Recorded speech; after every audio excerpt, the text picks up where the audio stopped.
Welcome everyone to the third, the third one, the third Refuse to Sink podcast. And here we are again. And today we're going to be looking at the topic of education. And I can see that my colleague and comrade Duncan is in an institution right now.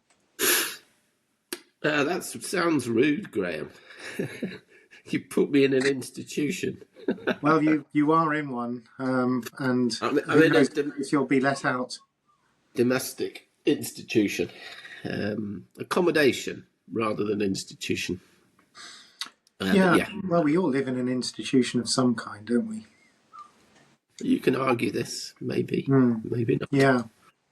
But now I'm in Bergen. I've just finished 3 weeks teaching, and I'm in my apartment provided by the university.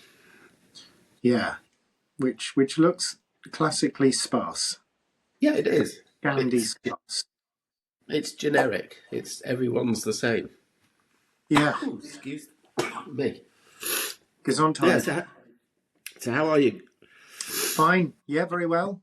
Good. Have you been in the sea? Is always a question I should ask you now. Yeah, no. I haven't been in the sea, and the reason why I haven't been in the sea, and this really isn't content suitable for social media, is because we haven't had a bath. Because of all of the crazy plumbing in our house. And as a result of that, if you go in the sea, you get that kind of dry, salty skin. Yeah, you have to shower immediately. And that's been impossible. I've been keeping myself nice and clean and tidy by washing out of the kitchen sink. So it's a bit like being in the Blitz in our house, where you have to make do and mend and keep calm and carry on. So we do have a bath now, but it has stopped me from going into the old briny. Yeah, maybe. Yeah, okay. So just you did ask. I did, Graham. I know. It's maybe for our regular listeners, the movement from the sea into part 2 of the sea prompted. It came from you, Graham. Education. So usefully, maybe to start this conversation, did you see a connection between some of the dialogue we were having and education? I did, but not directly. I think that this is all new to us, right? And I had no doubt it was going to be, it was going to work, but I also didn't know how it was going to work. And we started with the sea, and then found that we had a lot more to say than we expected. And we had a chat afterwards, slightly playfully, saying we could carry on talking about the sea. And I think that's right. So I think the reason why I thought of education was not because I'm trying to make a link directly, but because I think education is another one of those topics that you and I could speak to for at least 2 podcasts. And in a sense, I think education is something that like the sea, for us, is one of those cross-cutting wallpaper topics that or presences in conversations that we use, you know, to try and make sense of the nature of reality, if you like. So education, I think, is just one of those things that fires one's imagination and makes one think about connections between things. So that was my thought. Yeah. And yeah, absolutely. And given that we've both been involved in education, both in the English education system as growing up in it, to then committing a large part of our lives to education, and we're no longer in English education anymore. It's something I think it's partly one of the reasons why we met in the first place, was through our family and our daughters being in education. Otherwise we would never have met. It was the school pickup and parties and all that. But I guess something that's probably useful way in for me is there's a kind of just intuitive knowledge between you and me, probably about what education we're going to talk about. But given um, given the very wobbly and at times frightening state of affairs at the moment, kind of knowledge systems and educational knowledge systems are really getting a huge public collision at the moment in the world. So maybe it's useful to start with what education systems are we actually talking about, and whose education systems, and where are we going to locate those? Because when we're using the term, it is, I think for you and me, it'd probably be really useful to kind of hone in which bit of education are we talking about. Because I think both our interests are quite specific compared to the broader ideas, knowledges, which you and me can't speak about. It's impossible. Ethically and politically, it's not right. But we do have real insight and knowledge about certain, very, very important forms of education we've been, most of our lives committed to. Yeah, I mean, I was being playful earlier, but actually the word institution matters in the context of understanding what education is. And for my money, and I do think we will discuss this because we have a difference of perspective. I'm when I think of education, I do think of a certain kind of institution, not literally in terms of buildings with professors in, but a body of knowledge that's specific, is defined by research, is underpinned by a culture of free inquiry, and a critical attitude, which isn't just knowledge. Everyone acquires knowledge simply by keeping one's eyes open. For me, education is something that must involve some form of construction of bodies of knowledge, research, concepts, traditions, perspectives, paradigms, if you like. So I'm quite happy to think of education in that quite bounded sense. If we then explore the notion of knowledge, we're really talking about culture. And if we're talking about culture, then it's very difficult to find any boundaries to the concept of education. You just end up talking about everything. Yes, so I agree. For me, that's education. I guess then the second part to what I started was probably without even thinking, we're talking about Western European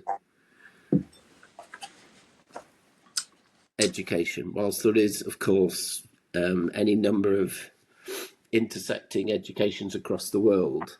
I think the model that's very grounding for us is something that and I mean, we can look at those histories of how it got grounded at different periods in history, but it is a very Western idea of knowledge that I think has very distinct differences to other parts of the world. Yeah, I'm not so sure about that. Or at least I'd come back to and I may sound a little bit like I'm wanting to kind of be either conservative or pedantic, but I'm quite happy to explain or defend my position. The idea that there's a Western cultural dominance in how we understand education. No, not dominance, just difference that you understand and I understand. We both have this understanding that is different to good friends in Russia had a very different education defined through a very different series of canons and political, social, cultural things. Yeah, maybe. I think my honest answer is maybe to that. Okay. I mean, I don't know enough about Russia, so you're perfectly welcome to Well, take an example of Correct. Graham. Take an example of Mozambique. You probably had entry points to universities there who had. You wouldn't be there if there weren't kind of common notions of probably research to begin with, but I'm sure pedagogic and subject education, there were necessary differences between what you brought to the table and they brought to the table, which is, for me, good education. But I think defining it to begin with as if there's a homogenous global education, I think I would challenge, really. I wouldn't want to say there's a global homogeneous education. I'd want to say there is a global and universal. Well, universal means global, not homogeneous, but there is a global understanding of education or a definition of education. The content of that is obviously significantly varied internally, but it exists nevertheless within what I described as a kind of institution of education. So very briefly, just you mentioned it, Mozambique, and I would say, I was going to say roughly the same thing, but with less confidence about Russia. The differences between a Russian model of education, at least from mid to late 19th century, and let's say, the so-called overly celebrated Scandinavian system, or Mozambique, or post-colonial African education systems, the differences are not really that there are multiple institutions of education. It is that there are multiple curriculums and syllabuses and cultures of instruction. So, for example, when I went to, I've always worked with universities because they're far better than NGOs or government agencies for reasons that are kind of self-evident, I think. And in those, where I've presented papers and sometimes examined PhDs or attended conferences, they're not exotic places, right? The classroom and the seminar room, they're using the concepts that I'm familiar with. They're using them differently. They're using them with different claims to knowledge, but they may say, I'm a nationalist, I'm a Marxist, no one in Africa calls themselves a postmodernist because they're ahead of the curve there. They realise that was a load of bollocks. But we all have a familiar and shared language. In Russia, from the mid 1800s, famously, particularly in St. Petersburg, Russian forms of knowledge were increasingly keen to kind of westernize. The same in Scandinavia. Yeah. And I think the big history of education goes back to the 13th century, and you can say it all began in what's now called Iran. God bless it. But those things don't resemble what we think of as education. Yeah. So I would say it's not homogenous, but it is universal. Yeah. So when you put forward this idea of education, I think there was a kind of sense of this bigger, what do I mean by education? And suddenly this notion of, hang on a minute, it's a much bigger thing. However, like all things, I can only then begin to take it on a personal, autobiographical, autoethnographical position. What's my direct experience through it? And I have to say, as growing up with a degree of confidence, I hated it. I was very good at sport, so that perhaps clouded my experience in a way, because that just predominated everything. And obviously you build good friendships and everything. But I can now say with confidence that because I've got dyslexia, I was in an education system that couldn't recognise learning abilities in a more understanding way.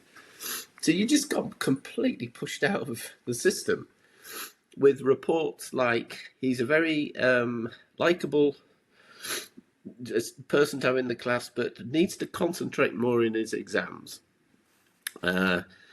He doesn't pay attention, must stop looking out the window.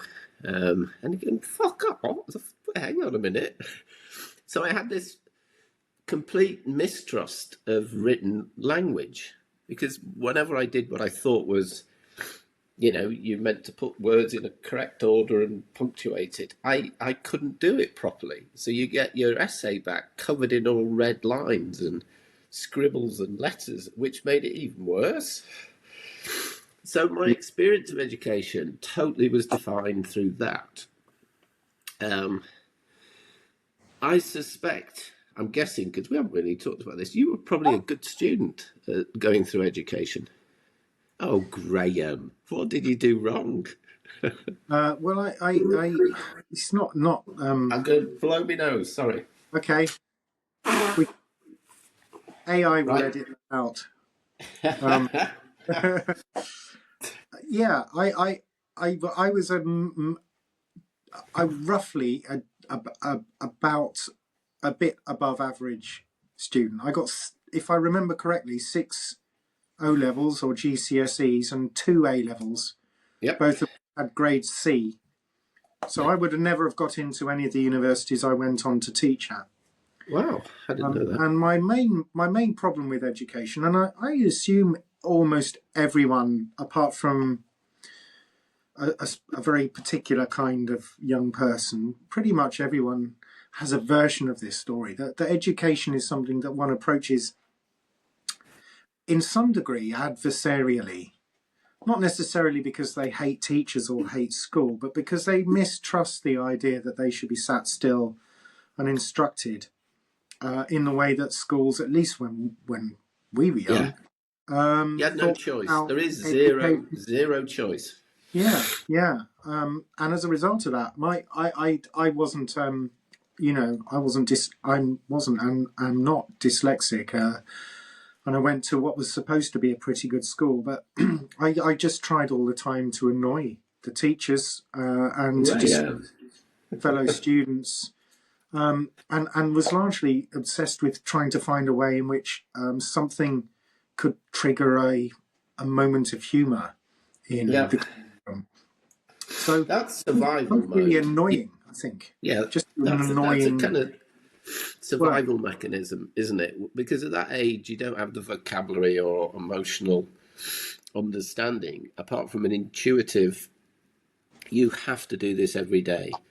And my education was defined by clearly a hierarchical matrix that put some people on top of others, and that became a clear social device in a way amongst us. It was based on being able to regurgitate givens all the time, i.e. this is how it is. You have to learn it in this order and repeat it back in this order with certain top and tail context around it. The classic one I really remember was in geography, we had 2 parts of geography, like physical geography and social geography. And I remember in the social geography, in the exam, the O level, they gave you a photograph. It was a terrible photocopy, right? Black and white, of what appeared to be a kind of rural scene with sheep in it.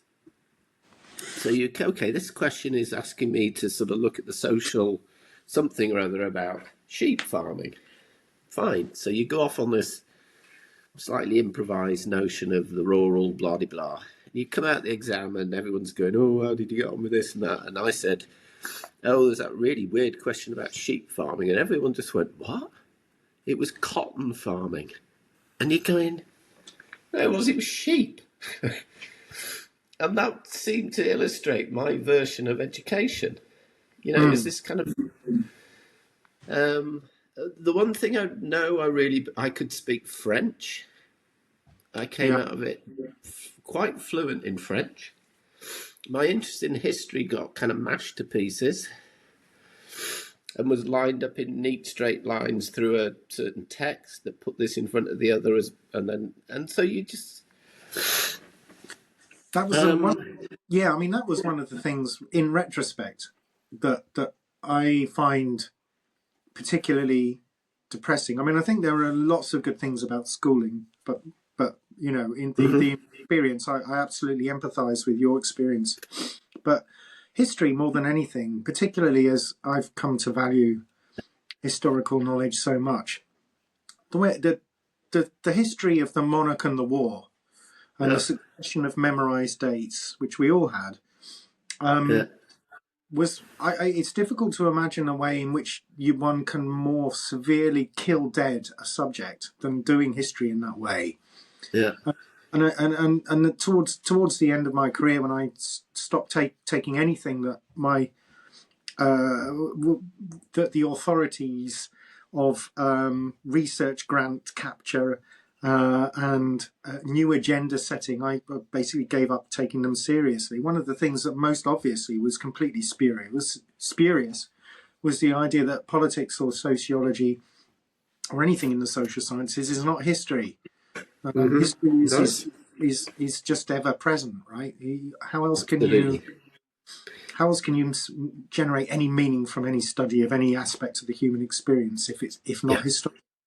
So it is actually an absolute firework display. History is the best thing that one can start with to understand anything that they want to understand: morality, responsibility, the nature of community, anything. There's no way you can do it. So imagine sitting down with a load of school children and saying, pick a topic that matters to you. I mean, and then dealing with it historically. You should be able to, apart from the 5 people who just hate you at the back of the classroom or think they've got more important things to do, I reckon the other 90% of the students are probably going to go, oh, okay, and then you're off. Rather than saying, Henry VII came to the throne in 1495 or whatever it is, 1485, and going on from there about the War of the Roses and Wars of the Roses and all of that, as if it was like a series of inevitabilities. Yeah. The other thing which now you've touched on that was it detached, even at that age, between 11 and 16, 11 and 18, it detached your lived experience from what was happening around you. So I remember they weren't our school curriculum. You weren't allowed to teach after a certain point in history. And I can't remember what that is. I think it's 1960. So we had no contemporary history. Yeah. So everything just get pushed back into what became like this idea of a safety net of history. And the more you taught it that way, the further it got away from you. When the very thing we were interested in was, you go on holiday and you see some rubble or a castle and it's kind of intuitively interesting. So history got detached from something. Yeah. I mean, again, this is moving us into very contemporary topics now, I think, but it got me thinking about, there's 2 things, Graham. One we might get to today and one I don't think we can. But there has obviously been a really big shift educationally, and certainly if we take our experience as the kind of starting point.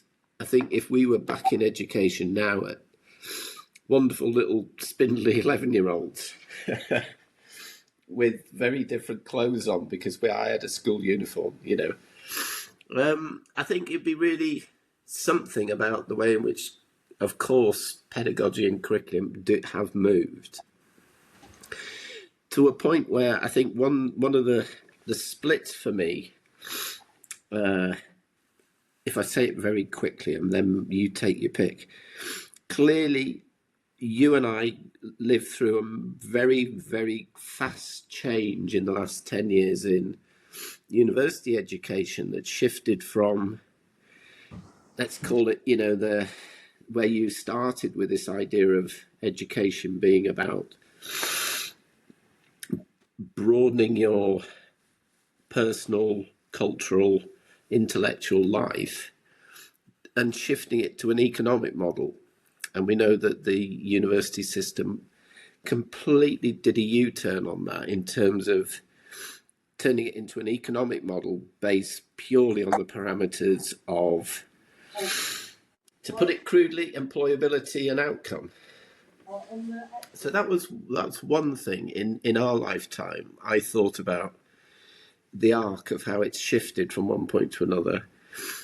And then the other part of that then is what has happened to, the origins of going back to the Greek, Roman idea through Enlightenment to the notion just of knowledge that doesn't necessarily have any immediate, tangible, I'm going to use these horrible words, outcome or application in the world.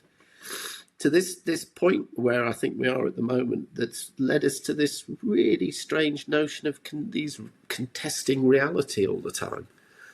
The Enlightenment project, which was kind of based on observation and scientific inquiry.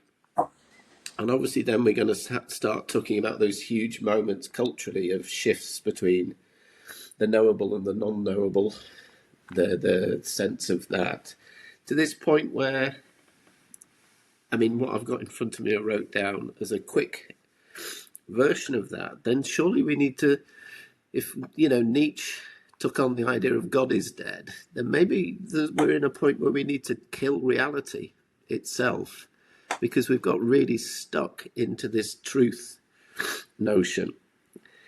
So that through knowledge or these knowledge systems, we could articulate the world around us and sadly turn it into a Western idea of capital, which was what we lived through in terms of the university turning into this economic model.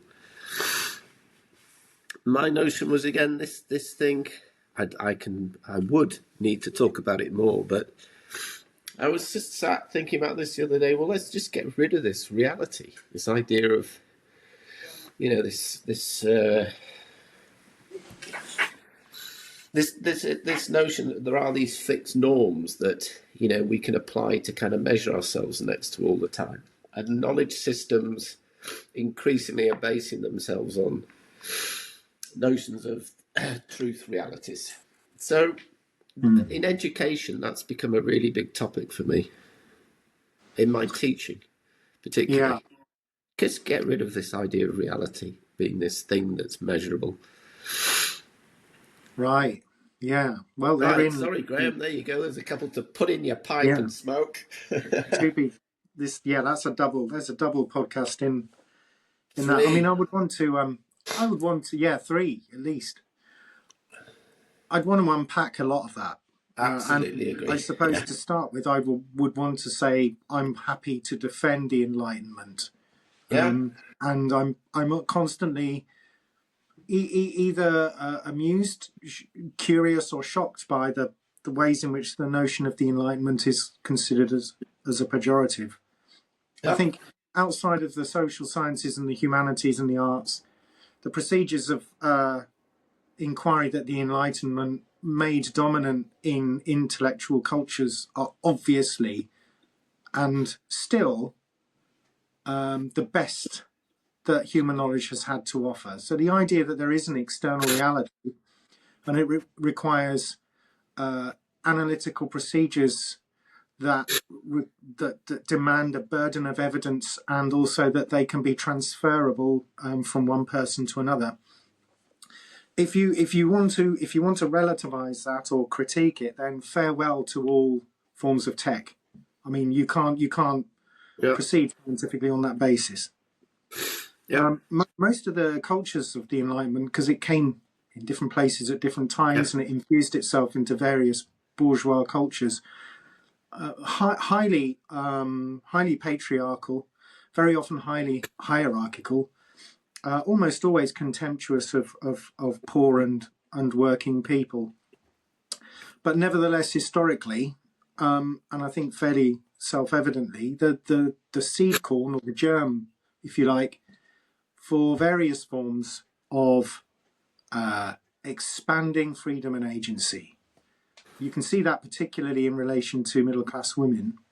You can also see that in relation to working class men and women.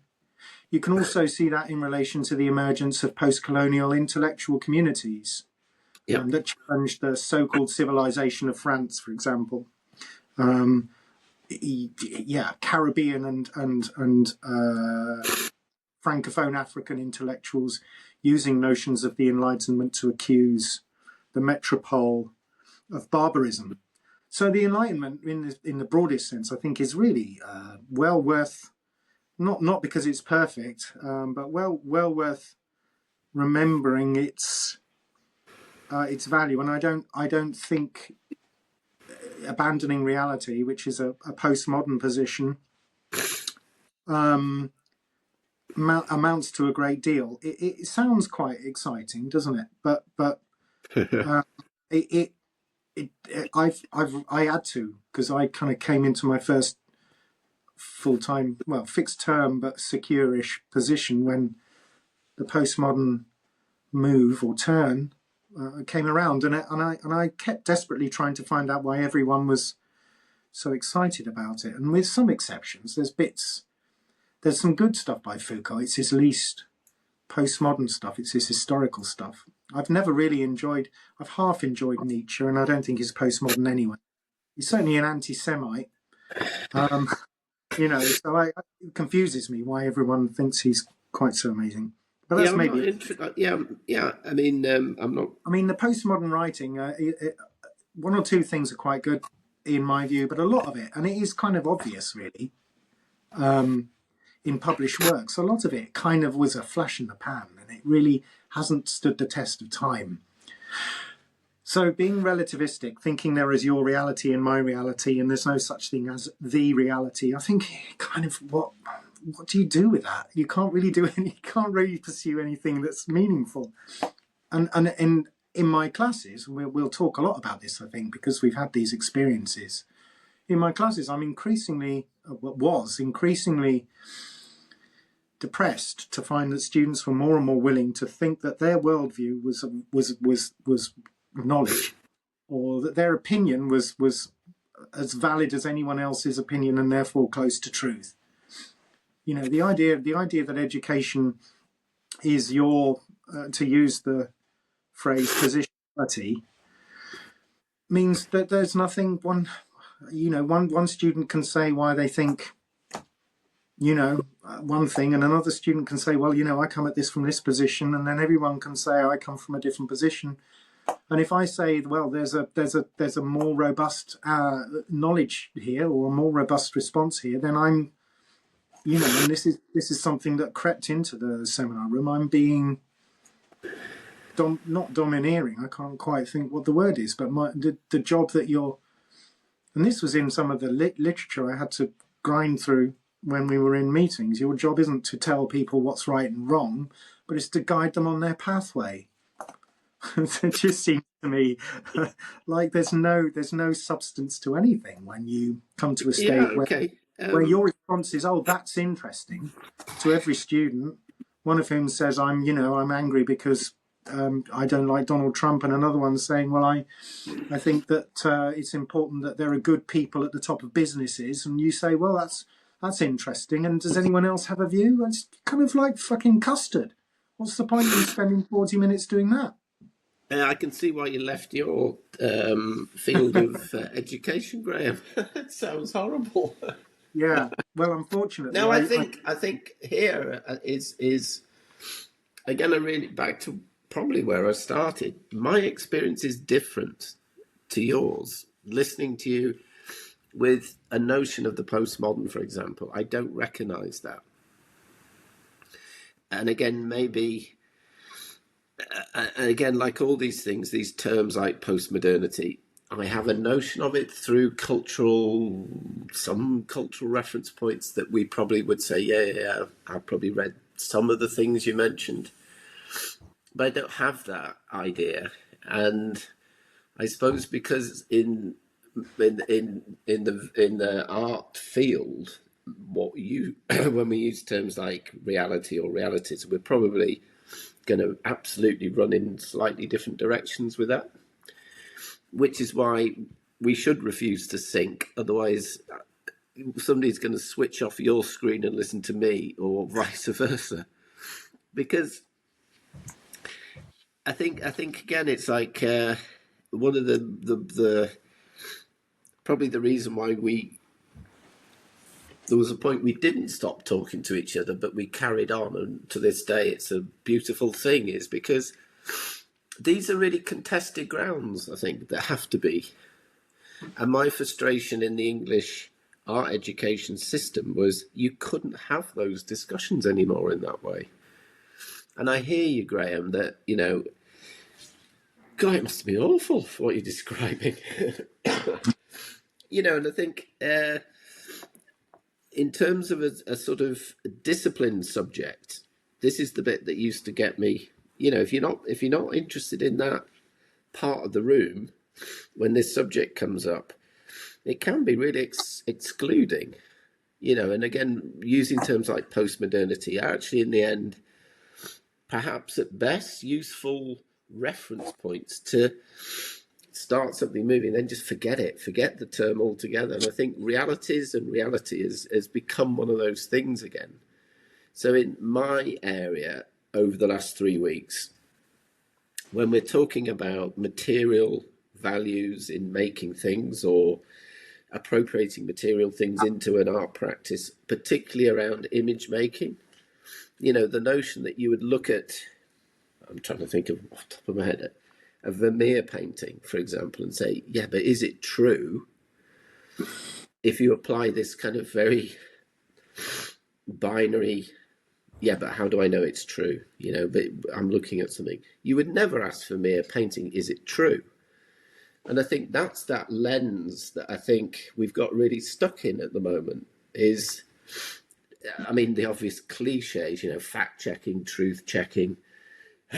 You know, you either read this feed or that feed or this version or that version, to the point where that is almost the point, that there is the kind of chaoticness of it. So if we just take that out of the equation as if there is some residing reality. But I also heard you, Graham, and yeah, of course I'm with you about these because maybe this is a nice schism between our dialogues has been, and you know, I have so much time for the rigor of your critique around things, but I recognize it as a discipline in that sense, and my one's always then feels a bit, my discipline is like, oh, it's a bit kind of, well, you know, how does that feel and how does this feel, and I hear you, and I think one critique of the art education at the moment, it's become so wet-kneed and liberal for fear of being seen as being post-colonial, or, you know, oh, you're taking this particular stance, or you're really advocating for gallery art that's only promoting a certain idea of commodity, or oh no, it's all about inclusivity and social engaged practice. There's a kind of panic about not wanting to push or bend to one of those, and my sense is what the students need are positions to push back against. But I think if I'm following my thread, that the old canonological knowledge of history and art history just was corrupt to the knees. And I agree, you know, hierarchical, totally gendered, totally exclusive to very particular education systems that produced all the art historians, publishers who were like totally, you know, corruptible and deeply conservative. So again, it's like, I think we're in this kind of weird moment again, where we're kind of paranoid about not wanting to offend. And I think that's a really interesting one to think about. Yes. You know, and listening to your both sides, what you kind of, and in a nice playful way, described as student experience response, or a member of academic staff not wanting to offend. and the students not wanting to offend each other. I mean, as best you can say that, because who knows how you. So I think we're in again a really weird moment with that. So my kind of slightly clumsy, well, let's just kill this reality, as if there's this fixed thing that we're contesting in the middle, as if there is this thing. And I haven't a problem with enlightenment at all. I mean, I think it's a consequence of lots of things, and like you point out, it does have. But thank God, we've got knowledge in the way that we've got knowledge through it. But it's what we do with it, I guess, now, and where we're going with it. And you did mention this thing about, is it not the tech? The tech. Do you want to get rid of all tech? Yes, on one level I would, but of course you can't, and I don't want to. But in a way, that is one of the symptoms where we've arrived. Like, you invent these amazing programs that I had to sit through a workshop on Monday on how to book a room. And it must have cost the university an extortionate amount of money that I think has just been bought by Microsoft. Well, the thing with tech is that every piece of tech is potentially a liberation, but is always a class relation as well. And as a result of that, the question isn't whether this tech is a good or bad one, or a well-designed one or not. It's the purpose to which it's put and who owns it, and to whom is it directed. Right. Here's my point, Graham. Without wanting to sound manic street preachers, but libraries gave us power. So knowledge was accessible to the many. And that knowledge was owned publicly. Whereas accessibility to knowledge now isn't owned by everybody. It's owned by a few people. And that's a massive difference. So maybe at this point, with 42 minutes on the clock, and I've got my pen in my hand, I think this relationship to tech and knowledge and academia is massive, because it has changed the shape of education. I think there's something about the economics of education that's massive. Hence, you're no longer a really respected, as you should be, academic, and I got out for different reasons. You make it sound like I did something terrible and I've been shamed. Maybe you did, Graham. I wish I had. It would have been nicer than the sort of gentle scuttling off that was the truth. But the relationship between how we've arrived in this space educationally with technology and the economics of technology and education might be the nice starting point for number 2. Yeah, sounds good. I did want to say can I just say one last thing on this one, and then because it's a thread we've been playing with there about the notion of truth, and whether it's in this. In my understanding of how you're talking about truth, it's almost like a device to foreclose debate or difference. My view is that the notion of truth, and the reason why I still think there are external truths, at least, I think is significantly different, but not entirely. The reason why I think that's important is because it's the pursuit of truth that creates intellectual energy. No one ever gets there, Of course, that's the point. If you think you have the truth, then you're a dogmatist. I agree. This is what I'm talking about, Graham. But you need a notion of truth. You need that epistemically. You need it in the procedures of your knowledge building. Otherwise, you end up with positionality, where everyone says, "I'm annoyed because we're no longer, we need to bring back soup kitchens and chimney sweeps." And someone says, "Well, that's your position, your opinion." I would want to defend truth, not because I think there's a moment where you can say you're wrong and I'm right, but because anyone who's engaged with anyone else in an academic institution has to have the premise that there is a truth to pursue. The trick is you'll just never get there. And never to have the illusion that was the point, but to understand that the pursuit, to call it that word, is actually the point. And I think, fine, I'm with you 100% there. Not 100%, there's no. No, I agree. And I think, again, with these things where we are sort of around the way in which academia is being pushed into a very different, particularly in England. Yeah, I think that in itself is one of the symptoms. I.e., you go into education, higher education, university, to acquire this particular skill that's employability the minute you leave, and that's the reality. And of course, for so many, it's not. You can't have that aspiration. And then we're off into a whole other the economic thing.